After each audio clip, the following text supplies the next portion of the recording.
Today, I am going to explain a comedy family film called I'm Underage, but I'm Not a Child.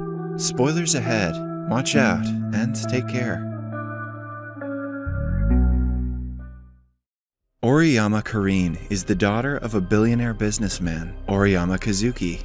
She has been treated like a princess from a young age and knows little to nothing about the world outside her mansion. Karin has everything she wants, and her only dream is to marry a prince one day. On the morning of her 16th birthday, her personal bodyguard, Kaburaki, and the maids wake her up and carry her to the bathroom. Karin, who is still half asleep, doesn't realize she is being picked up. They bathe her and get her ready in her school uniform. After being pampered, she is told that she has received gifts from several billionaires from around the world, like Mark Zuckerberg and Bernard Arnault. She is then seated in her limo and driven to school like usual. On her way, her classmate and friend, Ebina Isuzu, brings her flowers. Like Karin, he also belongs to a wealthy family. He has had a crush on her for a long time, but she only thinks of him as a friend. At school, Karin hears the girls gush about a good-looking guy who has just been admitted to the school. She follows them to take a look at him herself. Like the other girls, Karin is also mesmerized by now Tsurugi's beauty. Watching him play football, she instantly feels attracted to him. Without thinking much about it, she walks to the field and is hit by the ball. The impact almost makes her fall when Now catches her. Because of the gesture, the princess falls in love with him.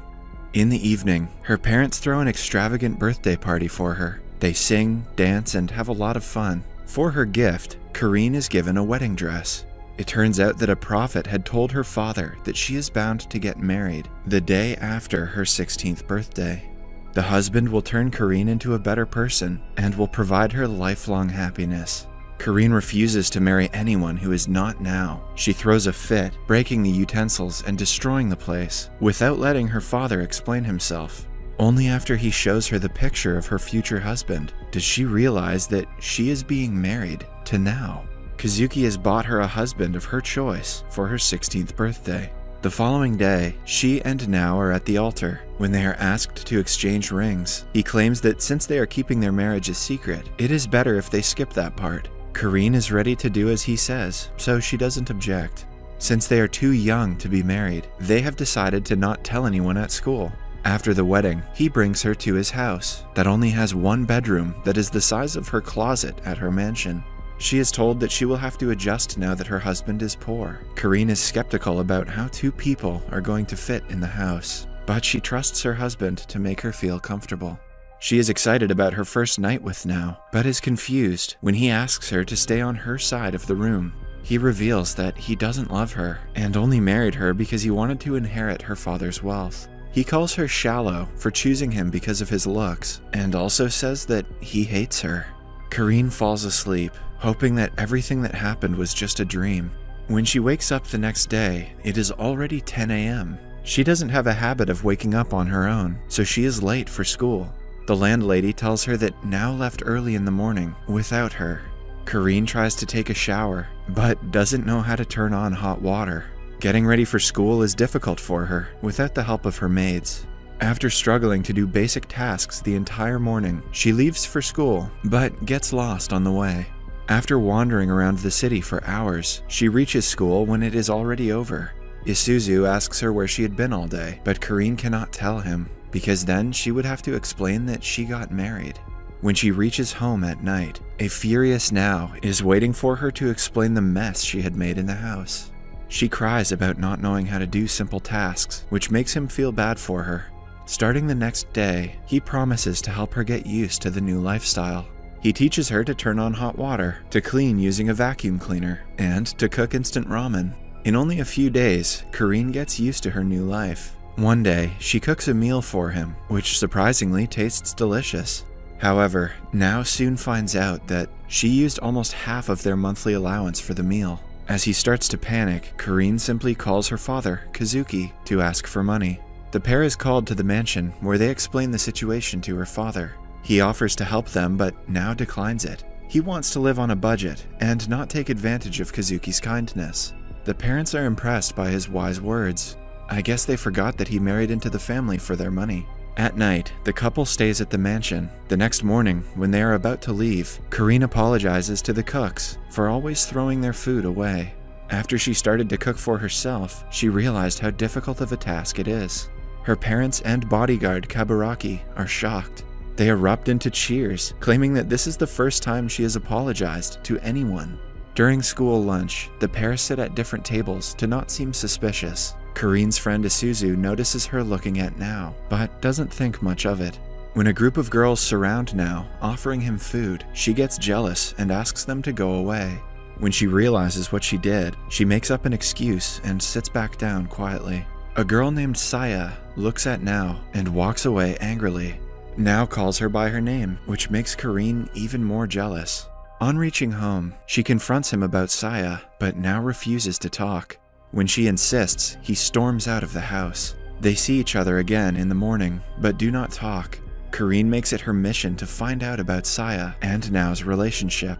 She hardly has to do anything because Saya approaches her during lunch break and asks her if she is dating Nao. Karin wants to tell her she is married to him, but she refrains from it. Saya assumes that they are dating and asks her to break up with him immediately. She claims that he is only dating her for money and will leave her once his school debt is paid. An innocent Karin sees no wrong in dating someone for money. In fact, she is happy to give him some, since her father has a lot of it. Nao listens to their conversation, delighted that Karin didn't overreact. At home, he helps her dry her hair and is nicer in general. Karin notices the change in behavior, but doesn't say anything. The next day, Nao finds out that Karin has been passing her tests with the help of her bodyguard and her friend Isuzu. Hence, he starts to tutor her every day. At first, Karin struggles to keep up, but she soon gets the hang of it. She even takes notes in class, surprising her teacher and classmates. Nao agrees to go on a date with her if she gets good grades, which encourages her to study harder. One day, she is in the library when Isuzu asks her if she is dating someone. Karin tells him she just wants to get better grades, but he has started to suspect her. She gets an A on her next test and is overjoyed. While returning home, a crowd of men in black clothes kidnap her. They take her to Isuzu's mansion. It turns out that he has found out about her marriage to Nao and doesn't approve of it. He threatens to tell the school principal about it and get them expelled if she doesn't divorce him immediately.